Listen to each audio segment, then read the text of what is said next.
ഇന്ന് എന്തിനും ഏതിനും ആശ്രയിക്കുന്നത് നിർമ്മിത ബുദ്ധിയെയാണ്. നിർമ്മിത ബുദ്ധി അരങ്ങുവാഴുന്ന ഈ കാലത്ത് വിദ്യാർത്ഥികൾ, ഓഫീസ് പ്രൊഫഷണലുകൾ എന്തിനാ സർഗാത്മകതയിൽ പോലും AI കടന്നുകയറ്റമാണ്.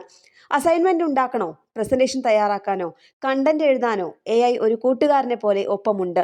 പക്ഷേ ജോലി എളുപ്പത്തിലും വേഗത്തിലുമാക്കുന്ന ഈ AI തരംഗം യുവാക്കളെ AI സിൻഡ്രോം എന്ന അവസ്ഥയിലേക്ക് തള്ളിവിടുകയാണെന്നാണ് മാനസികാരോഗ്യ വിദഗ്ധരുടെ കണ്ടെത്തൽ.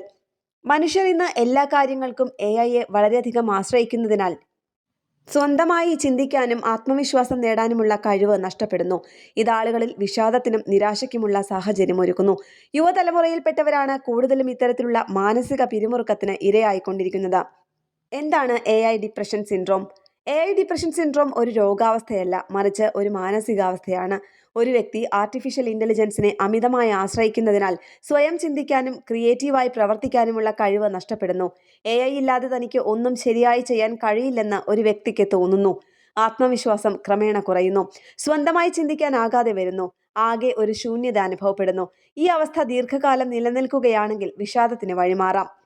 ഇത് സാങ്കേതിക വിദ്യയുമായി ബന്ധപ്പെട്ട ഉത്കണ്ഠയും സമ്മർദ്ദവും വർദ്ധിപ്പിക്കുന്ന അവസ്ഥയാണ്. ഇത് ടെക്നോ സ്ട്രെസ് അല്ലെങ്കിൽ AI ഇൻഡ്യൂസ്ഡ് ആൻസൈറ്റി എന്നറിയപ്പെടുന്നു.